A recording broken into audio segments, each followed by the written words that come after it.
Good morning. I'm Steve Feldman, President of the Astronauts Memorial Foundation.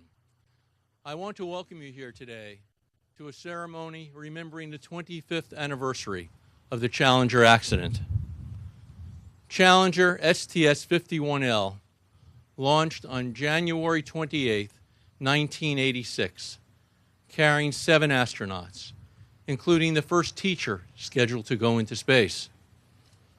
Tragically, 73 seconds after the launch, Challenger was destroyed, and all of the astronauts on board lost their lives. Today, 25 years later, we gather here to remember and honor those astronauts. Appropriately, we do this at the site of the Space Mirror Memorial, designated by the United States Congress as the National Memorial, to honor all of those astronauts who have sacrificed their lives for our space program.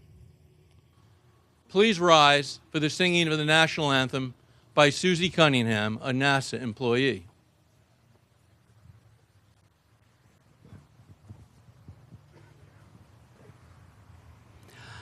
Oh, say, can you see by the dawn's early light what so proudly we hailed at the twilight's last gleaming, whose broad stripes and bright stars through the perilous fight o'er the ramparts we watched were so gallantly streaming, and the rocket's red glare, the bombs bursting in air, gave proof through the night that our flag was still there.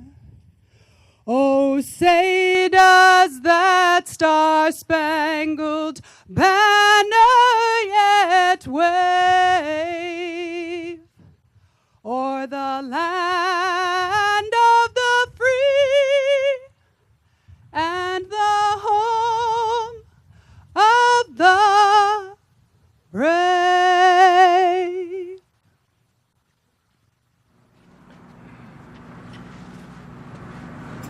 Thank you. Please be seated.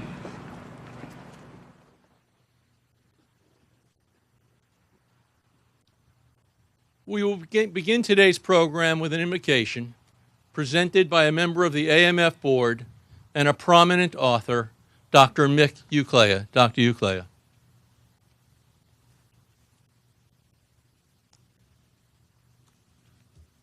Today we're here to honor and to remember, but also to celebrate 7 lives that were lived well.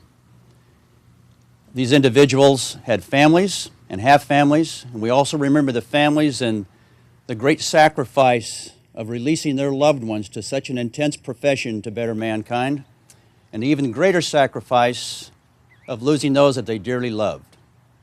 These individuals were able to combine their passions, their talents, their competencies, as well as their vocation into one focus. And so for this, we honor them today, remember them, and we're also inspired by the lives that they lived. Join me in prayer.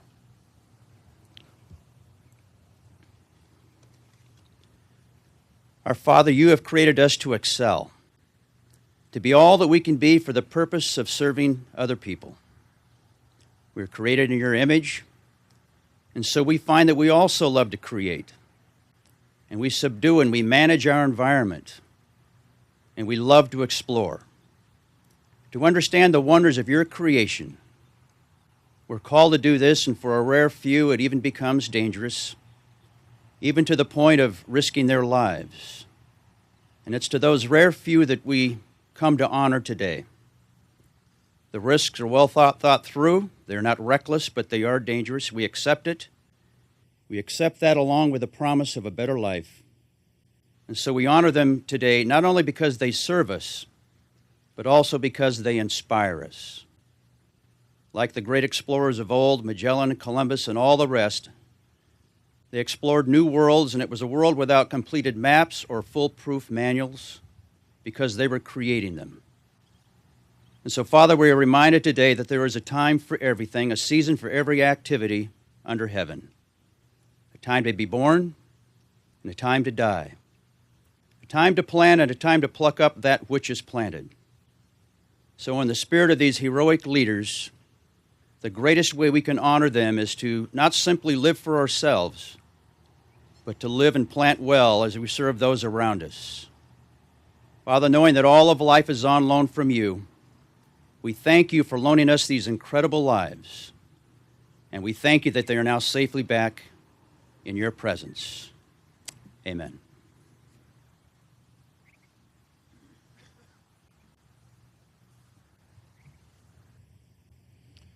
We are honored to have with us today members of the AMF Board of Directors and Trustees, astronauts, NASA officials, corporate executives, military officers, and perhaps most important to us, family members of those astronauts whom we honor. The commander of Challenger and its true leader was Dick Scobee. His wife, June, has since become one of the most respected members of the space community. Her original book about Challenger, entitled Silver Linings: The Triumph of the Challenger, was truly inspirational. She wrote a book, Moon-Based Crisis, about motivating young people to study science, technology, engineering, and math. And her most recent book, an update of Silver Linings, and really her autobiography, which is just out, is also inspirational and really something for all of us to admire. She also was founding chairman of the Challenger Centers for Space Science Education. She earns a PhD degree from Texas A&M University and has taught every grade level, from kindergarten through college. She has been interviewed on 60 Minutes, The O'Reilly Factor, The Oprah Winfrey Show, Good Morning America, and untold additional shows. She has too many awards for me to be able to mention this morning, but it is a pleasure to introduce our keynote speaker, Dr. June Scobee Rodgers.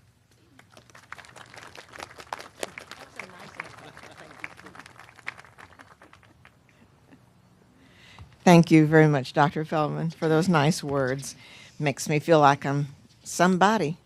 And it wasn't even my own funeral. Well, it's a nice, cool, brisk morning here. The Chamber of Commerce didn't get the message to make it a beautiful day for us to talk about Florida. Good morning.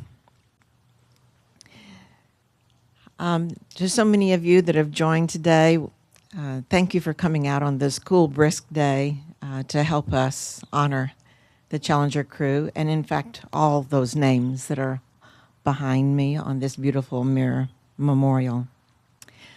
Well, on behalf of all the Challenger families, I'm happy to be here. We're represented by the Resnick families as well. So hello to you. I thank you for being here to help us honor our loved ones in the spirit of the mission of the Space Shuttle Challenger. It's hard to believe that 25 years has passed since that fateful day, January 1986. We know it when we look at our kids and how they've grown, and we have 9 grandchildren. But like everyone watching around the world, we were stunned to see the unspeakable unfold right before our eyes. Could this really happen? No one believed it could happen.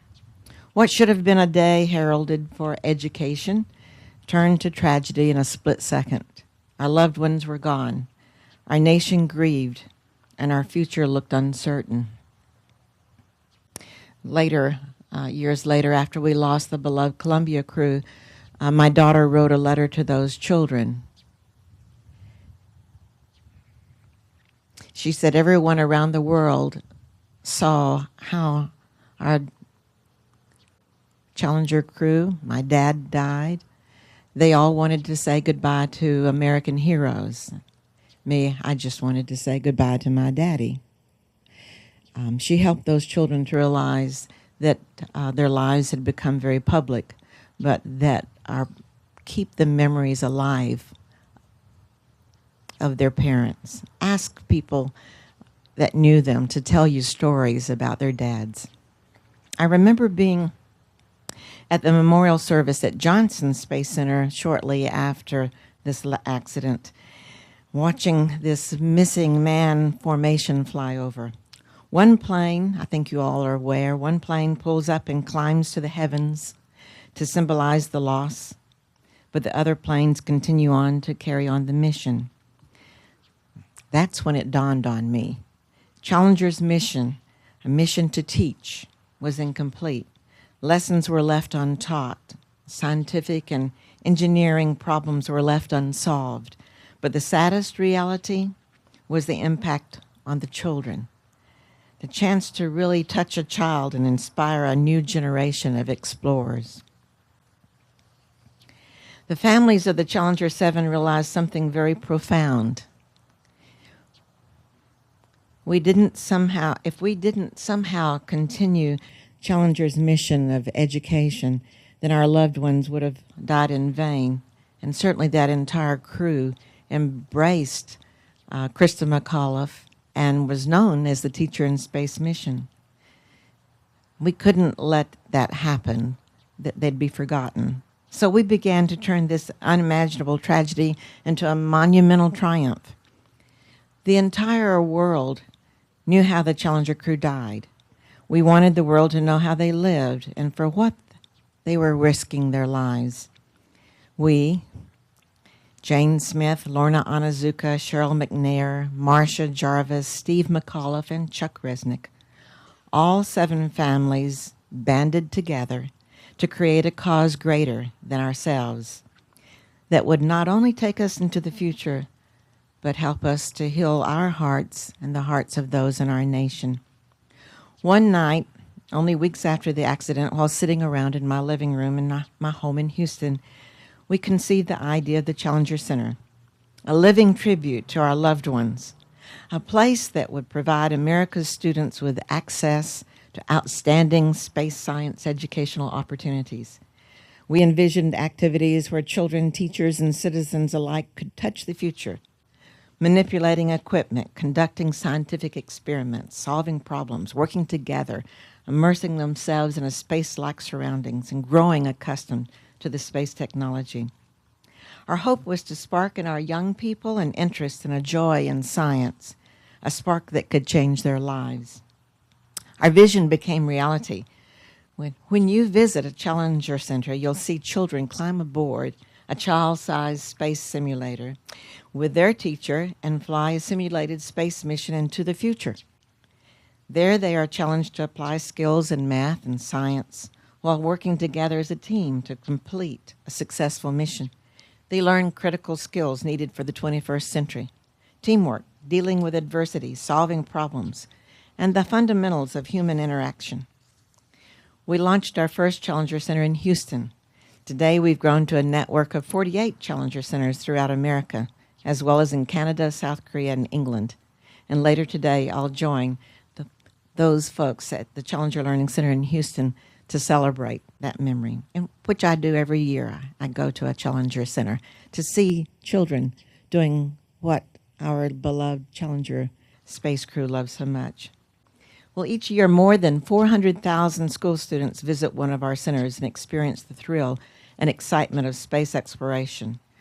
And with our new chairman, Scott Berzinski, I think that number will double in no time.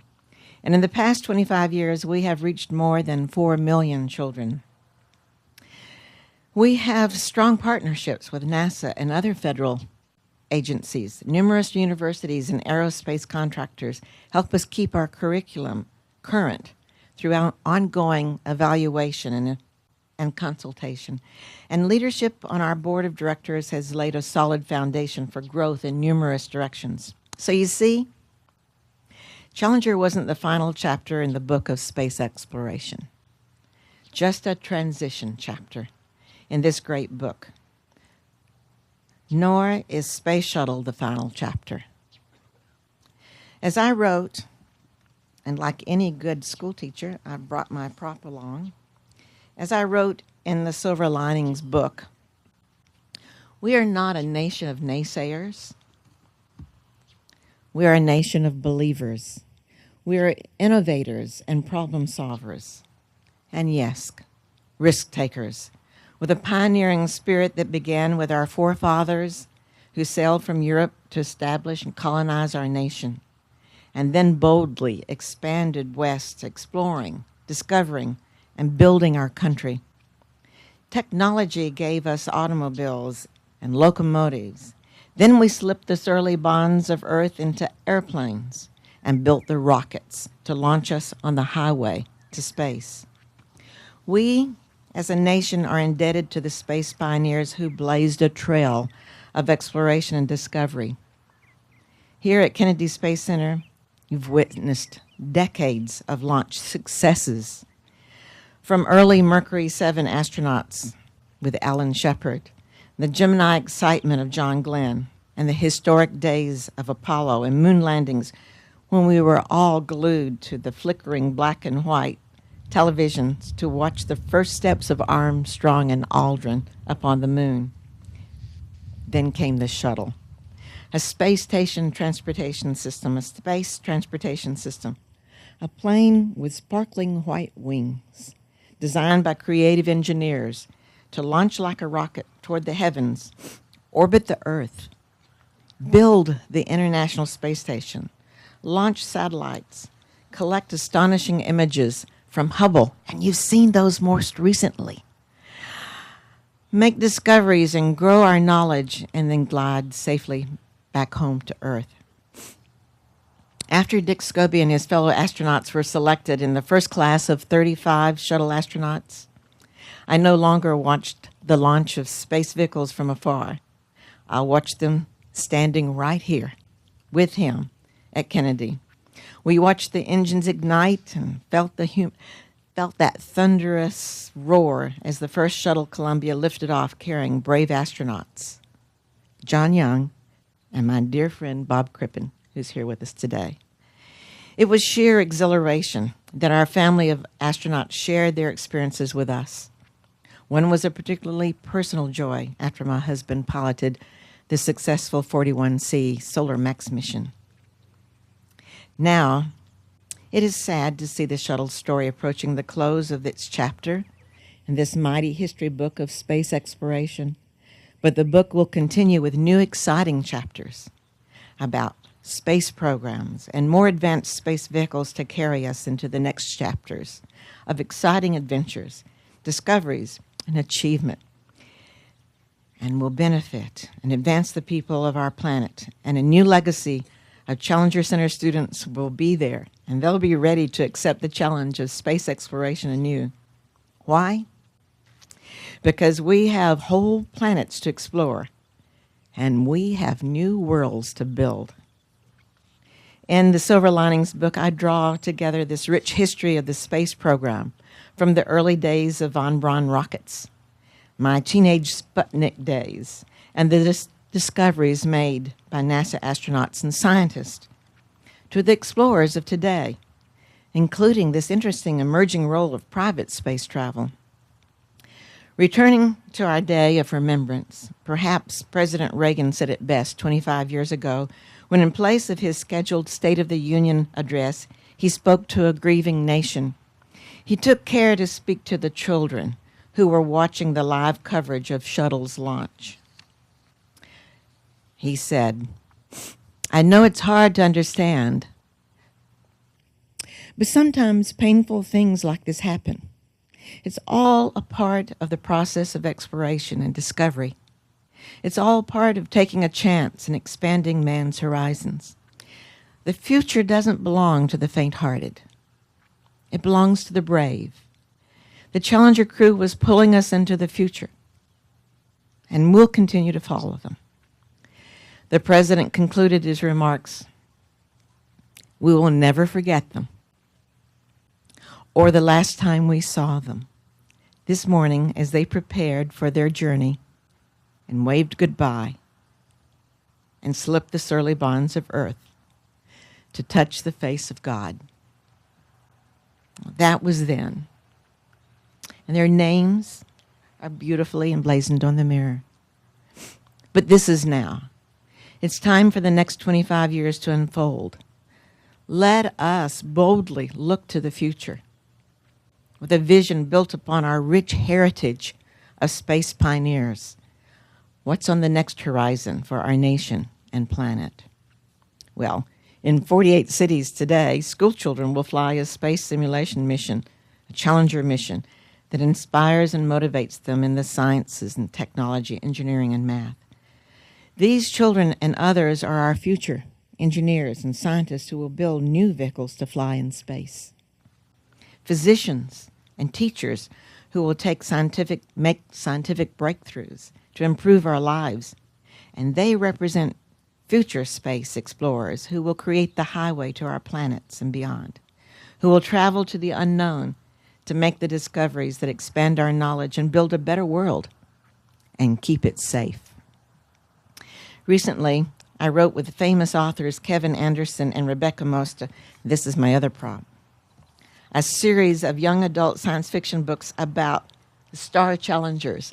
Oh, these books are fun. And with a famous science fiction author, they're well received. It's about kids who discover just how important it is to learn the skills of science and math to advance space exploration and keep our planet safe. And they're a lot of fun because they have a mysterious Commander Zota who takes them into the future. Well, and it's here at Kennedy that we stand beneath this astronaut memorial mirror, inscribed with our names of our loved ones, Challenger as well as those of Columbia and Apollo, names that represent people who gave their lives serving the country they loved. We honor them with our presence at this ceremony, and you honor yourselves for paying tribute to them on this day, 25 years after their loss, on this, their silver anniversary. Thank you. Thank you very much.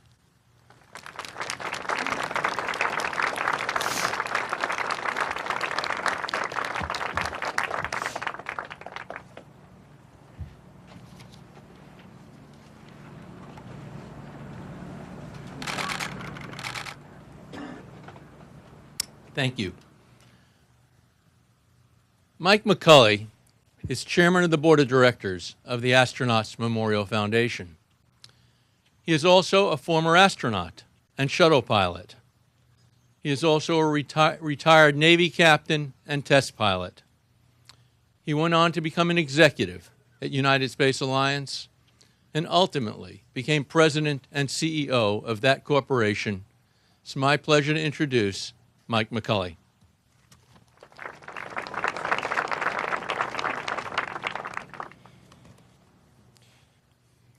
My first words this morning were going to be, I am triply blessed to be here this morning.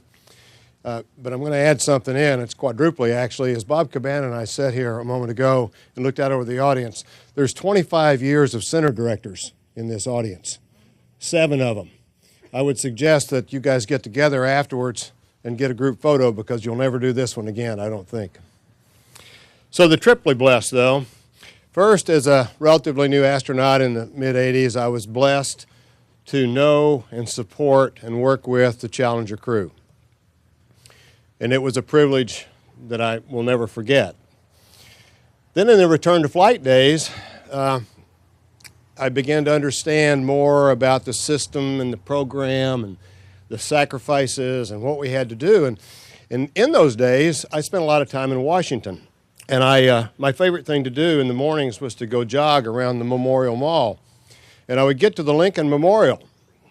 And I would stop and I would run up the steps, turn to the left, because the Gettysburg Address is on the wall to the left. And I would sit down on the granite and read aloud the Gettysburg Address. The guards thought I was weird for a while, but they got used to me after a while. And tourists would look at me and point, but I would read it. Well, then later on, the second blessing came when I had the opportunity to fly the space shuttle. And the space shuttle that I flew was far more effective, far safer, far better than the one that had gone before me. And the sacrifice of these 7 contributed greatly to me being able to fly in a far safer, far better, far more effective space shuttle. Now, today, as the chairman of the board of the Astronaut Memorial Foundation, it is an additional privilege and blessing to be here with you today to do this. But as I was thinking about what my message ought to be as the chairman, you know, I could have made a long speech, or I could make almost a no speech, but in those days when I was in Washington and would sit up there and read the Gettysburg Address out loud, there was a certain part of it that began to take a different meaning for me during the return to flight days. And in closing, I want to read that part of the Gettysburg Address. It is for us, the living, rather, to be dedicated here to the unfinished work which they who fought here thus far so nobly advanced.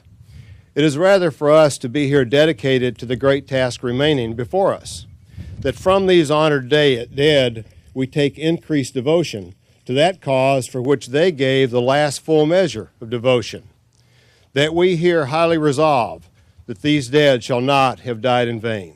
Thank you, and God bless.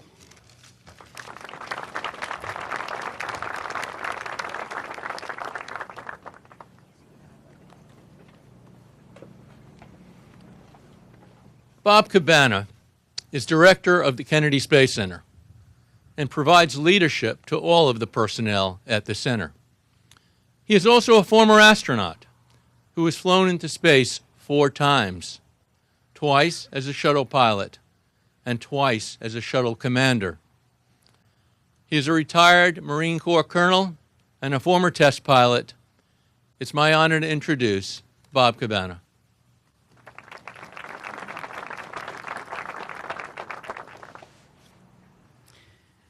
Well, it's really an honor for me to be here today to help honor those behind me on this mirror. You know, those of us who are old enough to remember, you know, we can probably tell you exactly where they were or what they were doing, you know, the morning of January 28th, 1986, when we lost the Space Shuttle Challenger and her crew of 7. Much like the assassination of President Kennedy, the Apollo 11 landing on the moon, September 11th, 2001, all of these are moments that define our history. I was a newly selected astronaut candidate with 7 months of training under my belt, taking a class in one of the single systems trainers, learning about the orbiter's orbital maneuvering system and reaction control systems when we lost Challenger. When our class was interrupted to tell us what had happened, there was sheer disbelief. We were unwilling to accept the news that had been given to us, that we had really lost an orbiter and its crew. Surely they'd aborted. They had it wrong. We didn't lose the crew. But watching the launch over and over again on TV, reality set in, and it was a really bad day. As an astronaut candidate, 5 of us in my class shared an office next door to the 51L Challenger crew. And one of my absolute fondest memories is of El Anazuka one Saturday morning. Now, in the astronaut office, there's nothing lower than an astronaut candidate. And an assigned crew member a few months from flight surely doesn't have time to dedicate to any of us. But El did. Early on, he made me feel welcome.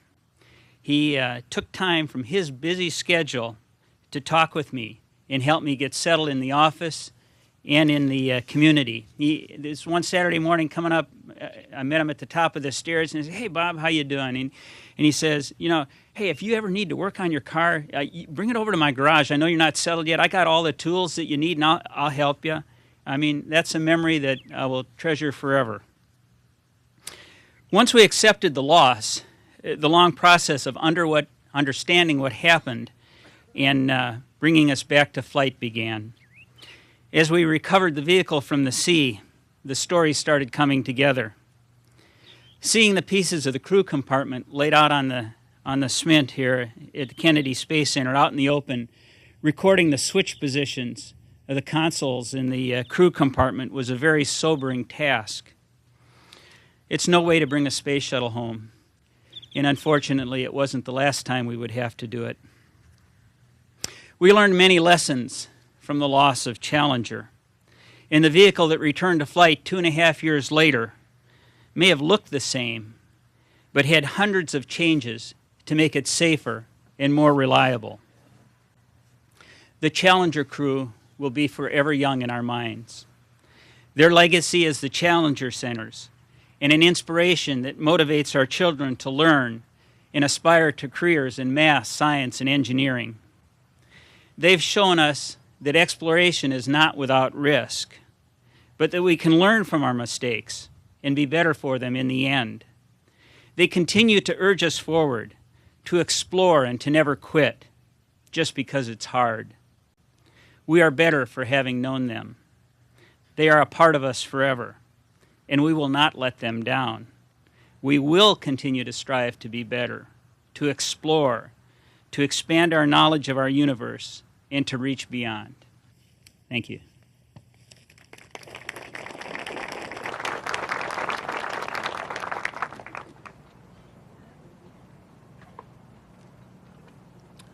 The Astronauts Memorial Foundation honors those astronauts who have made the ultimate sacrifice for the space program. We do this, of course, with the Space Mirror Memorial, but also with our educational initiatives, which serve as a living memorial to those astronauts. Alan Shepard was the first American in space. He was one of only 12 human beings to have walked on the moon, and he was one of the early members of the board of directors of the Astronauts Memorial Foundation, and a very active and important member. Upon his death, we established the Alan Shepard Technology and Education Award, which is presented every year to a K through 12 educator who has made an outstanding contribution in educational technology. It's presented jointly by AMF, NASA, and the Space Foundation. The 2009 winner of the Alan Shepard Award was Rick Soria, who was assistant principal of Choctawhatchee High School in Fort Walton Beach. Rick was selected for his role in creating the Engineers for America program, an innovative initiative that motivates students to major in science, technology, engineering, and mathematics by having them experience hands-on aviation and aerospace activities. It's a pleasure to introduce a winner of the Alan Shepard Technology and Education Award, Rick Soria.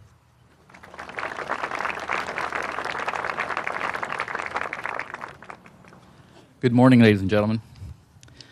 A few years ago, an engineering friend of mine told me that we were short over 60,000 native-born engineers in the Department of Defense. We got to thinking about that and did some research. We found that we lose many of those students at about the 4th or 5th grade. So our initiative targets that student population. The Okaloosa County School District, where I work, has partnered with the United States Air Force Armament Museum at Eglin to develop STEM experiments for students based on the aerospace exhibits that are on display at the museum. The Alan Shepard Award has helped us advance our efforts greatly. First, in November of 2009, the Astronauts Memorial Foundation partnered with me to perform the STS-125 Mission Accomplished project. 50 high school students from 4 neighboring high schools participated. The AMF team of Walt Jaworski and Gene Tavares taught these students how to create movies on DVDs for their schools based on the STS-125 mission. Then last year, the National Science Teachers Association included an article describing our STEM initiative and methodology in their national newspaper. As a result, we received emails from teachers across the country asking us about our experiments and how we went about doing them. Then last July, the STEM Florida folks were kind enough to recognize our efforts with their Improved Student Outcomes Award.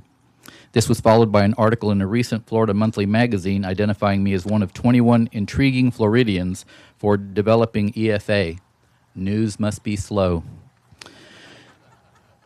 The Alan Shepard Award, in our collaboration with the Astronauts Memorial Foundation, is making a difference in the education of students and teachers. To date, almost 100 teachers and over 3,000 students have been to the museum to perform our experiments. Teachers report that students are genuinely engaged in learning STEM concepts. Students also display a growing interest in STEM, and in their assessments, they demonstrate improved academic achievement after their museum visits. But the award has especially encouraged our sponsors. We are funded exclusively by grants. We are not full-timers. We all do this on our own time. The Shepard Award has been instrumental in attracting sponsors such as the National Defense Education Program, the Boeing Company, the National Defense Industrial Association, Target Stores, and others to provide us grant funding.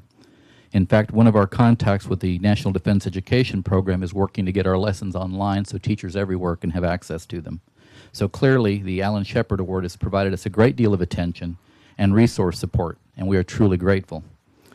John Rodgers, the superintendent of a neighboring school district, once noted, "All students can fly, some just need a longer runway." The AMF and the Shepard Award, along with our sponsors, are helping us build longer runways for many students.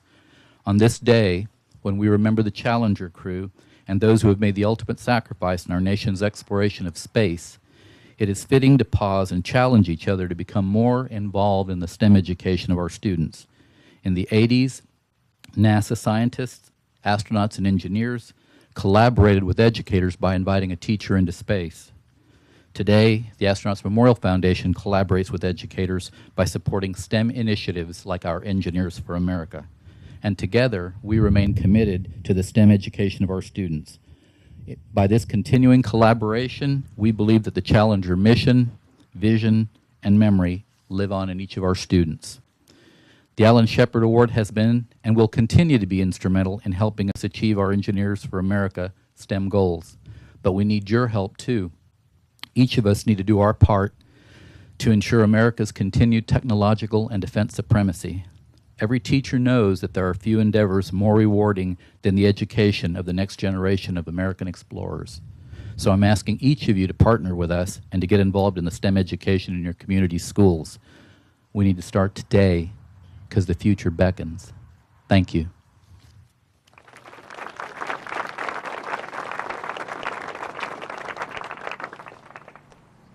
Thank you. William Gerstenmaier is the Associate Administrator for Space Operations at NASA. He directs NASA's human exploration of space. He has programmatic oversight for the International Space Station, Space Shuttle, Space Communications, and Space Launch Vehicles. He has been a close friend of the Astronauts Memorial Foundation and has attended every ceremony of any type that we've had for the past decade. It's my honor to introduce William Gerstenmaier.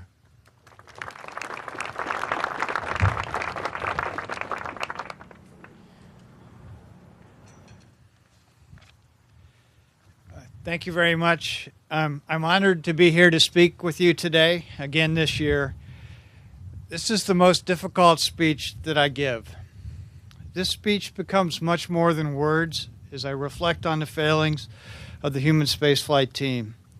I was present at NASA and involved with the Space Shuttle and Space Station at both the Challenger and Columbia disasters.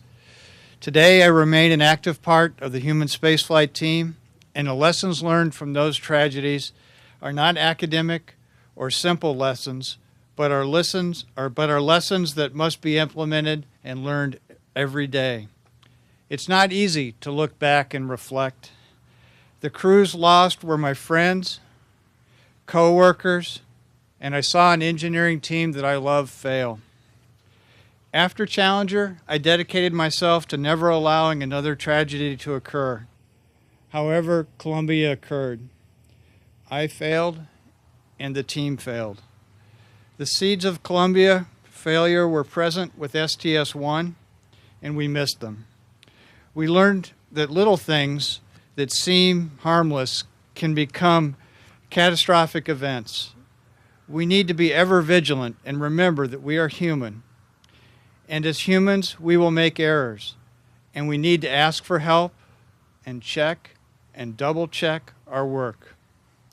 We cannot let the fear of failure stop us from doing the challenging and risky work of discovery. I see the courage of the families. I see the good work that can come from the tragedies such as the Challenger Center and their efforts with student education. I also know the wonderful and almost impossible things that this human spaceflight team can accomplish. The human spaceflight team has learned tremendous lessons from these events. There is no better team in the world than the human spaceflight team, and we are no better than we pull together and stay focused.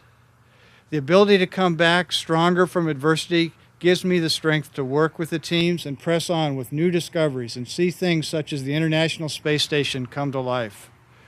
130 years ago, the world's first purely scientific expedition set sail from Portsmouth, England, on a 4-year, 70,000-mile journey. During the course of the voyage, the discoveries of the scientists and crew formed the basis of the current knowledge of the oceans that cover 3/4 of our planet, including the deepest section of the ocean that was ever discovered and was named for the ship that discovered it. These discoveries were not free. These discoveries were part of the HMS Challenger, who returned to port without a large portion of their crew. These discoveries were not easy, and we pressed on. 25 years ago, another ship named Challenger left port, fated not to return with the crew that she sailed. This crew, our co-workers, friends, teachers, sons, daughters, mothers, fathers, boarded a ship named to honor the legacy of exploration and the pursuit of human knowledge, our most sacred pursuit, with the goal of accomplishing the same. Their sacrifice was a stark, brutal reminder that our knowledge, our technology, our science, and our dreams are often paid for in the dearest possible way. This has been the case throughout human history and will be the case as long as we're willing to push the boundaries of our capabilities towards destinations of which we can only dream. What we do as explorers is not easy. Michael, Dick, Ronald, Ellison, Krista, Gregory, and Judy knew this and accepted the risk. We who remain on the ground and asked them to fly failed them that day, as we would fail the crew of Columbia 17 years later, and as we failed the crew of Apollo 1 19 years before. The only possible compensation that we can offer is our renewed devotion to the jobs we have been asked to do by the nation to explore the universe that surrounds us. We seek to answer the most difficult questions imaginable and formulate new questions. The Hubble telescope is rewriting astronomy textbooks every day. The farthest seen galaxy was just reported yesterday. The space station is providing insight into basic biological processes that will change the way we understand biology and affect our health here on the Earth. Apollo, Challenger, and Columbia were not the first ships to carry those names, and they will not be the last. Every generation stands on the shoulders of the generation that came before, not on the shoulders of giants, but of ordinary men and women who performed to the best of their knowledge and abilities and often failed. The legacy of those we have lost will be in the dedication to never repeat the mistakes and learn from those mistakes and learn to anticipate future problems that are yet unknown. Do not only listen to my words today, but stop today, reflect on the events of the past, digest, analyze, distill the real learning from these events. Tuck this learning away in your heart and use it every day in all that you are doing. Do not be afraid of failing. Do not foolishly press on, but rather rededicate yourselves to expanding the frontier of knowledge in a manner that is fitting of the huge sacrifice made by those who have gone before us. Thank you.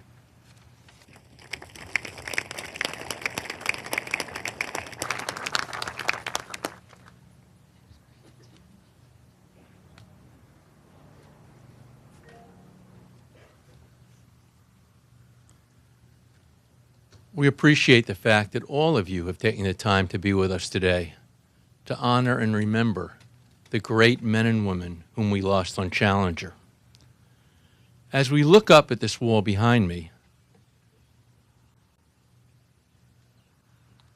we also remember the crews of Apollo 1 and Columbia and the T-38 accidents, as well as all of the other astronauts who made the ultimate sacrifice for our nation and our space program. We pray for the successes of all of our future astronauts who continue to lead us into this last frontier. To conclude today's ceremony, I would like to ask June Scobee Rodgers and Bill Gerstenmaier to place a wreath at the base of the memorial under the names of the Challenger crew.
Thank you all for coming, and have a safe trip home. Thank you.